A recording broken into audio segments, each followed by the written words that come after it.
Bonjour. Aujourd'hui, on se penche sur une question un peu frustrante, je crois, pour beaucoup. Pourquoi parfois le succès professionnel nous échappe? Hmm, Alors même qu'on a l'impression d'avoir les bonnes compétences, les bonnes stratégies, ça patine. c'est ça, ça bloque. Voilà. On va explorer ça ensemble en s'appuyant sur un extrait d'un ouvrage qui s'appelle Les chaînes invisibles du succès professionnel. L'idée, c'est de chercher ces freins qu'on ne voit pas tout de suite. Ces freins invisibles, comme le dit le titre. Exactement. Alors, la source nous donne un cas concret. Une thérapeute, apparemment très compétente, Oui, le texte dit bien, elle sait ce qu'elle fait, et elle le fait bien. c'est ça. Elle a tout fait comme il faut. Posture, communication, marketing, elle a investi. Mhm. Les retours des clients sont bons. Retours positifs, la qualité est là, nous dit-on. Donc, sur le prépied, tout va bien. Tout va bien, sauf que son cabinet n'est pas plein.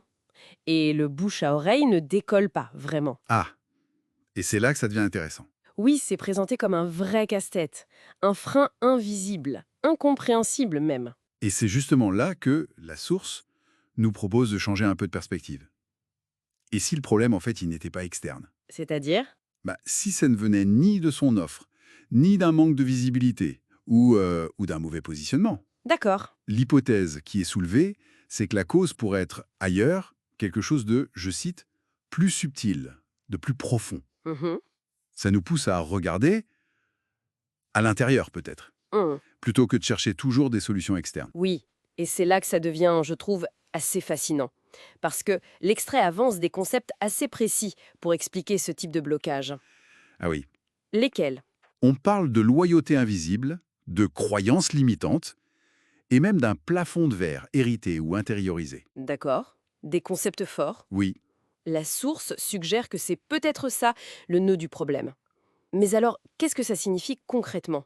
Commençons peut-être par les loyautés invisibles. Alors, les loyautés invisibles, c'est une idée issue, entre autres, des thérapies systémiques. C'est une sorte d'attachement inconscient, souvent à sa famille, à son histoire familiale. Une loyauté inconsciente. Oui, ça peut vouloir dire par exemple qu'on a peur, sans même le formuler, de trahir sa famille ou son groupe d'origine si on réussit mieux qu'eux ou différemment. Ah oui, je vois. C'est une force qui peut nous retenir sans qu'on sache pourquoi. Une sorte de dette symbolique, si on veut, qui nous freine dans nos propres ambitions. D'accord. C'est puissant comme idée. Et les croyances limitantes, ça, on en entend parler plus souvent peut-être? Comment la source les aborde? Mais ce sont ces fameuses petites voix intérieures, ces idées bien ancrées, souvent négatives, qu'on a sur nous-mêmes, sur nos capacités, sur ce qu'on mérite, sur le monde. Du genre je n'y arriverai jamais ou... Exactement. Ou ce n'est pas pour des gens comme moi, je ne mérite pas ce succès, tôt ou tard ça va mal finir. Hmm, Ces croyances, elles se forment souvent très tôt et elles agissent un peu comme des lunettes déformantes. Elles peuvent saboter nos actions, nos efforts, sans qu'on en ait conscience. d'accord. Et le troisième concept, ce plafond de verre hérité ou intériorisé. Ça fait penser au plafond de verre pour les femmes dans le monde du travail, mais là c'est hérité. C'est ça. L'idée est proche, mais plus large. Ça signifie qu'on peut intégrer, faire nôtre, les limitations sociales, économiques ou même psychologiques qui ont été vécues par nos parents, nos grands-parents. On reproduit un schéma en quelque sorte. Oui, on se fixe inconsciemment les mêmes limites qu'eux, comme si leur plafond de verre à eux définissait encore notre propre ciel. Même si, objectivement, notre situation a changé, on agit comme si cette limite était toujours là, juste au-dessus de nous. C'est waouh.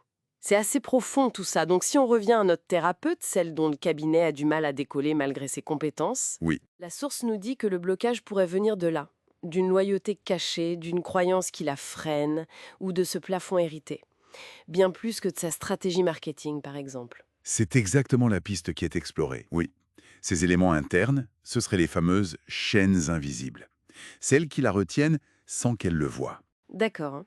Ça change complètement la façon de voir le problème, non?